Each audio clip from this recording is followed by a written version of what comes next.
Republicans have a 74% chance of winning control of the United States Senate, according to the Decision Desk HQ and the Hill forecast. Democrats face a fundamental disadvantage on the 2024 Senate map, tasked with defending 23 of the 34 seats up for election, including 8 of the 10 most competitive races and 3 seats in states that Donald Trump won in both 2016 and 2020. Given the difficult map for Democrats, this forecast isn't surprising. The betting markets are in agreement, with Republican odds sitting at minus 625 on BetOnline, translating to an even stronger 85 to 90% chance of winning. So, with the map clearly stacked against Democrats, let's take a look at the 2024 U.S. Senate map based on the latest polls and see if Republicans are capitalizing where it matters most. We'll go in order of poll closing time here. Starting at 7 p.m. Eastern Time, the polls will close in Indiana, Virginia, and Vermont. First, in Indiana, the latest poll surveyed throughout October via ActiVote shows Republican Congressman Jim Banks leading Democrat Valerie McRae by 15 points among 400 likely voters. Banks is running to succeed outgoing Senator Mike Braun, who opted to run for governor rather than seek re-election. With that comfortable margin, Indiana is solidly red. Next, in Virginia, Democratic incumbent Tim Kaine, who was Hillary Clinton's running mate in 2016, has led by double digits in every poll this cycle, including this most recent one from Roanoke College, surveyed between October 25th and 29th, that shows him with a commanding 11-point lead over Republican Hung Cao. Kaine won re-election in 2018 by 16 points, so it's no surprise that Virginia is safely blue on our map. Finally, in Vermont, independent Bernie Sanders, who caucuses with the Democrats, is running for re-election. Only one poll has been published this cycle, and it shows Sanders leading Republican Gerald Malloy by 41 points. Given that Vermont was the bluest state in the 2020 presidential race, it's no surprise that Sanders is on track for another landslide victory. Next, at 7:30 p.m., the polls will close in Ohio and West Virginia, 2 Senate seats currently held by Democrats in states that Donald Trump carried in 2020, making them prime Republican targets. A flip is virtually guaranteed in West Virginia after the retirement of Democratic incumbent Joe Manchin. Popular sitting Republican Governor Jim Justice won the Republican nomination and has led by landslide margins in every poll. In one survey by WV Metro News, Justice leads Democrat Glenn Elliott by a staggering 34 points. With those numbers, West Virginia is all but certain to flip to the Republican column. In Ohio, the race is more competitive. Democratic incumbent Sherrod Brown is seeking a 4th term against Republican businessman Bernie Moreno. Brown is an outlier in today's political landscape, maintaining his seat in a state that has shifted strongly Republican thanks to his broad cross-party appeal. He won re-election by 8 points in 2018, even as Republican Mike DeWine won the gubernatorial race by 4 points. However, that was a Democratic wave year, and this time the presidential race is on the ballot. Trump carried Ohio by 8 points in 2020 and is expected to win by a comfortable yet slightly narrower margin this year. For Brown to hold on to his seat, he'll need to outperform Kamala Harris by 7 to 10 points. Sherrod Brown will indeed benefit from the fact that his opponent, Bernie Moreno, was considered the least electable candidate in the Republican primary, but secured the nomination with Trump's endorsements. Now, the latest poll from the University of Akron shows Brown leading by 2 points among more than 1,200 registered voters surveyed between September 12th and 24th. Comparably, Trump led Harris by 7 points in this same survey, suggesting Brown is overperforming the top of the ticket by nearly 10 points. This individual poll does break from the overall average in Ohio, which recently flipped in favor of Moreno. He leads for the first time all cycle, based on a total of 30 polls tracked since July, albeit by just 0.3 of a percentage point. With such a close race, I think it's also worth taking a look at the public consensus views on this race.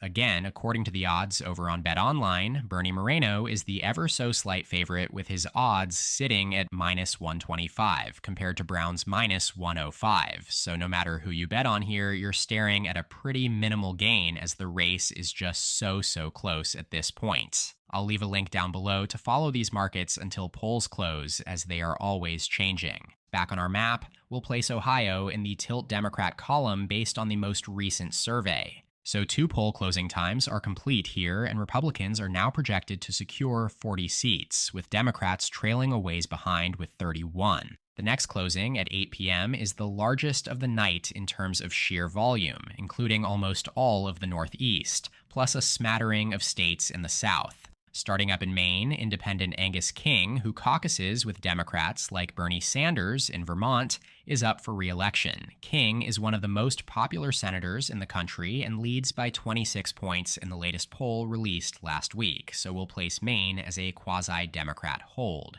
In the deep blue New England states of Massachusetts, Connecticut, and Rhode Island, all 3 are solidly Democratic, with incumbents running for re-election. Kamala Harris is expected to carry each of these states by at least 15 points at the top of the ticket. The latest polls show Democratic senators Elizabeth Warren leading by 22 points in Massachusetts, Sheldon Whitehouse ahead by 16 points in Rhode Island, and Chris Murphy up by 16 points in Connecticut, so no surprises there. Next, down to the Mid-Atlantic region with 3 more reliably blue states, New Jersey, Delaware, and Maryland. In New Jersey, incumbent Democrat Bob Menendez is facing corruption charges, which has left the party somewhat vulnerable. Polling has been sparse this cycle, but we do have a very recent survey from Fairleigh Dickinson University showing Democratic nominee Andy Kim leading Republican Curtis Bashaw by 18 points. Kim is broadly regarded as a strong candidate, and Harris should carry New Jersey by a strong double-digit margin at the top of the ticket as well. In Delaware, the race is far less competitive. Though Democratic incumbent Tom Carper is retiring, the party's nominee, U.S. House Representative Lisa Blunt Rochester, is heavily favored to succeed him. A mid-September YouGov poll shows her leading by 21 points. Delaware is safely in the solid blue category. Maryland is usually one of the bluest states in the nation, with Biden having won it by 33 points in 2020, his third best state. A Republican hasn't been elected to the Senate out of Maryland in more than 40 years. However, with the retirement of the Democratic incumbent and the Republicans nominating former Governor Larry Hogan, this race has become far more interesting than usual. Hogan has won 2 statewide elections as a Republican in Maryland and left office in 2023 as one of the most popular governors in the country, boasting nearly 80% approval, a remarkable feat in today's polarized political environment. His entry into the race has raised concerns for Democrats. Their nominee, Angela Alsobrooks, isn't considered a strong candidate by any means, but all that really matters here is that she isn't a weak one either.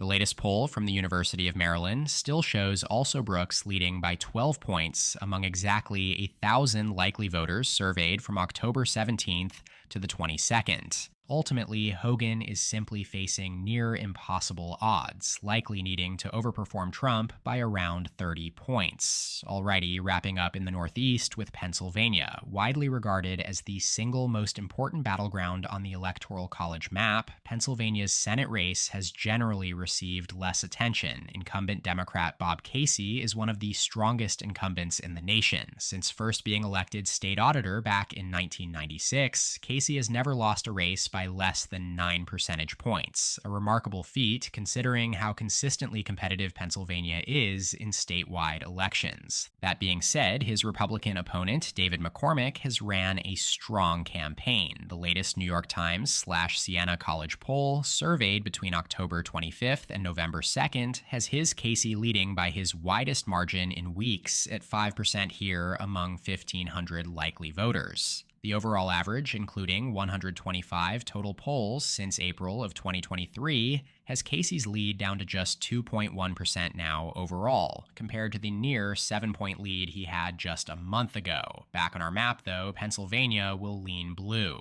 Meanwhile, down south, Republican incumbents are expected to cruise to re-election in the deep red states of Tennessee, Mississippi, and Missouri. Trump is likely to carry each of these states by at least 15 points. And the latest polls show incumbent Republicans Marsha Blackburn ahead by 23 points in Tennessee in the October ActiVote poll, Roger Wicker leading by 13 points in Mississippi, according to Change Research, and Josh Hawley up by 12 points in Missouri, also via ActiVote. The race in Florida is a bit more competitive. Republican Senator Rick Scott won his first election to the Senate back in 2018 by the absolute narrowest of margins, with a 10,000 vote lead among more than 8 million cast across the state. Now running as the incumbent against a weaker Democratic candidate, Scott should win by a more comfortable margin this time around. The latest poll released by Stetson University has Scott's lead at 8 points over former Congresswoman Debbie Mucarsel-Powell among 860 likely voters surveyed over the last week before Election Day. So Florida will go down as likely Republican here on our map, lifting their total up to 44.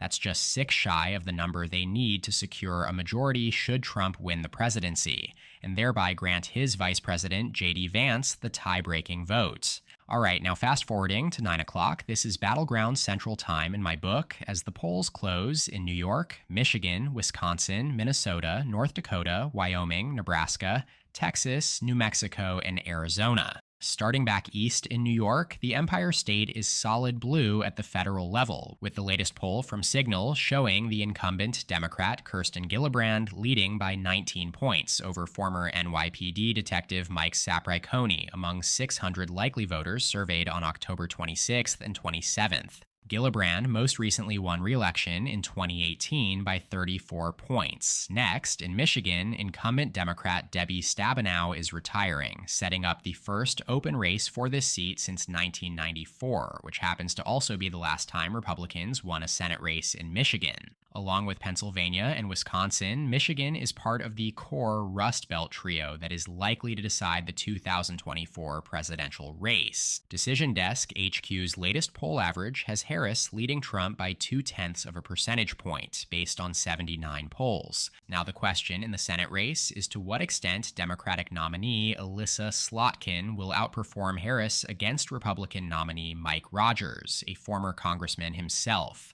Both candidates are strong recruits for their respective parties, but it's Slotkin who is consistently outrunning Harris in the polls, the most recent of which, by Siena College and the New York Times again released yesterday, has Slotkin up 2 points among nearly 1,000 likely voters in Michigan. Slotkin is at 48%, Rogers 46%, a good enough showing for her to place Michigan in the tilt blue category on our map.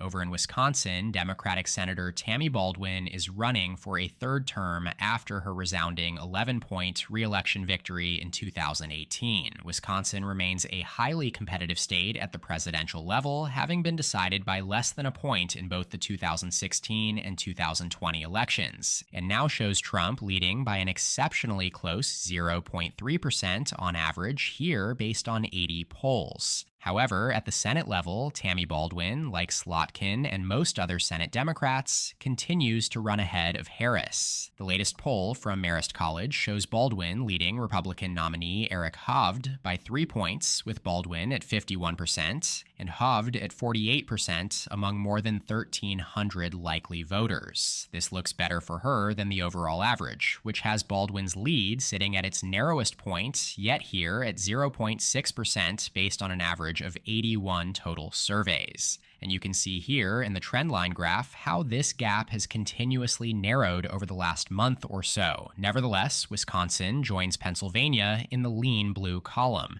Over in Minnesota now. While the presidential race is likely to be decided by single digits, Democratic incumbent Amy Klobuchar is a powerhouse who's never lost a race by less than 20 points. She leads by 12 points here in this mid-October poll via the Minneapolis Post and Embold Research surveying close to 2,000 likely voters. So Minnesota is solid blue here. In deep red North Dakota, Republican Senator Kevin Cramer leads Democrat Andrea Christensen by 22 points, according to a poll of 500 likely voters. As for Wyoming, no polls yet, but it joins the solid Republican category as Trump's strongest state in the 2020 election. Next is Nebraska, where the special election is solidly Republican, but the regular Senate race is more interesting. Several recent polls show a surprisingly close race between incumbent Republican Deb Fischer and independent Dan Osborne. However, almost every single one of these polls were sponsored by the campaigns. The last nonpartisan poll from YouGov and The Economist, conducted between October 21st and 28th,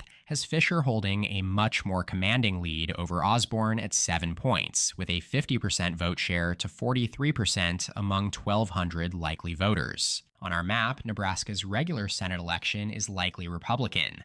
I am personally skeptical about Osborne's chances of keeping this race tight as we get closer to Election Day. Nebraska is a deeply Republican state, and while Osborne has thus far managed to position himself as a nonpartisan candidate, Republicans have started spending a lot of money on ads labeling him as Democrat-aligned. I expect Fisher to win by closer to double digits when all is said and done.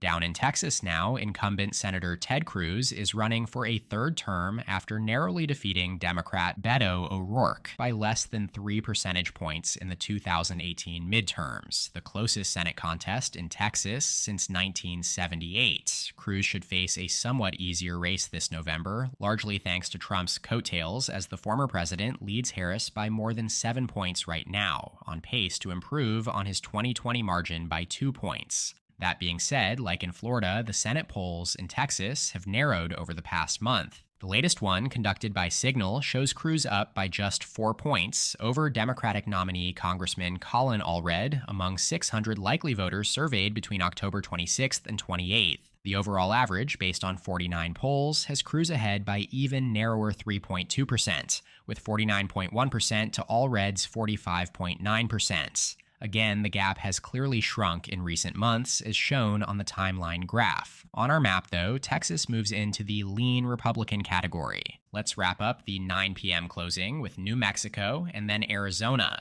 In New Mexico, 3-term Democratic incumbent Martin Heinrich leads in the latest poll by 11 points over Republican Nella Domenici, the daughter of the last Republican to serve in the Senate from New Mexico. She is very unlikely to be the next one, as we place New Mexico down as safe blue. In Arizona, another key battleground at both the presidential and Senate levels. Incumbent independent Senator Kyrsten Sinema isn't running for re-election, setting up a two-way race between Democratic Congressman Ruben Gallego and 2022 Republican gubernatorial nominee Kari Lake.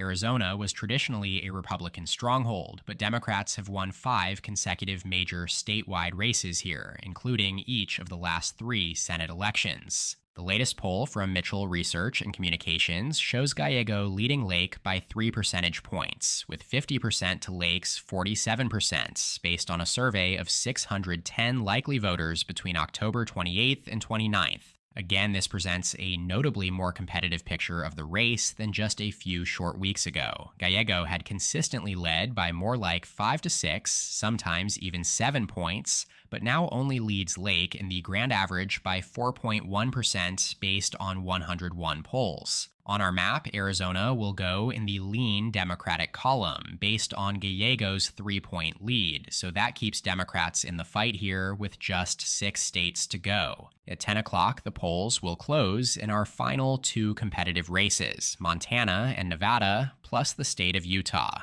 Let's start in Nevada, where we have another key battleground at both the presidential and Senate levels. Incumbent Democrat Jackie Rosen, first elected during the 2018 Blue Wave, won by 5% over then-incumbent Republican Senator Dean Heller. Now she is running for re-election in right-trending Nevada. While Joe Biden won the state by 2.4 percentage points in 2020, this mirrored the margin Hillary Clinton secured in 2016, indicating a rightward shift relative to the national trend. Republicans followed up by flipping the governor's office in 2022. The latest poll from Emerson College shows Rosen leading her Republican opponent, U.S. Army veteran Sam Brown, by 4 points among 700 likely voters surveyed between October 29th and 31st. That actually almost perfectly mirrors the overall average that has her leading by 3.7% based on 64 polls. Now, while we yet again see the race narrowing over the last few weeks, Rosen has consistently led Brown in almost every poll this cycle, often by wide margins. The state will be lean blue on our map. Taking a quick pit stop in Utah now, Republican Congressman John Curtis is on track to succeed Mitt Romney here, as he's up 28 points here in the latest poll of 500 likely voters via Noble Predictive Insights. So Utah is solid Republican, officially lifting the GOP seat total up to 50 before we even get to Montana. In Montana, a highly watched contest between incumbent Democratic Senator Jon Tester and Republican challenger Tim Sheehy. Tester, like Sherrod Brown in Ohio, has won re-election twice in even deeper red Montana due to his broad appeal across the political spectrum, but this year presents his toughest challenge yet. Trump is expected to carry Montana by at least 15 points in November. And while Tester managed to outperform Barack Obama by 18% in 2012, replicating that success in the much more polarized 2024 environment will be difficult. The latest poll released by Emerson College shows Sheehy leading Tester by 3 points, or 2.5% to be exact, with 50.6% to 48.1% among 1,000 likely voters surveyed between October 23rd and 25th. This is one of two more recent surveys that have closed the gap a bit here in the final stages. Sheehy now only leads by 4.8% based on an average of 22 polls. Democrats have mostly lost faith here in Montana, though, redirecting resources in the final weeks to states like Texas and Florida, recognizing that their slim chances of holding 50 seats depend on holding at least 3 out of these states, plus Ohio. Based on this most recent poll, though, Montana will be rated lean Republican for Sheehy and the GOP. That brings us to the 11 p.m. closing here on the Pacific Coast. Both Washington and California are solid blue here. The latest poll in Washington has the incumbent Democrat Maria Cantwell leading by 15 points over Republican Raul Garcia. And then in California, Democratic Congressman Adam Schiff is up 21 points over former LA Dodger Steve Garvey among more than 4,000 likely voters. Finally, in Hawaii, no polls yet. The incumbent is Democrat Mazie Hirono, who was reelected in 2018 with 71% of the vote, the highest share for a candidate of either party in that cycle. So Hawaii goes solid blue, meaning that the final projection has Republicans at 51 seats and Democrats at 49 based on the latest poll in every U.S. Senate race. That does it for today's video, though. Shout out to my channel members in the description below. Make sure to subscribe to my channel down below, and please leave a like on the video if you enjoyed it. You can check out more content from my channel here, and as always, thank you so much for watching. I'll see you next time. EP out.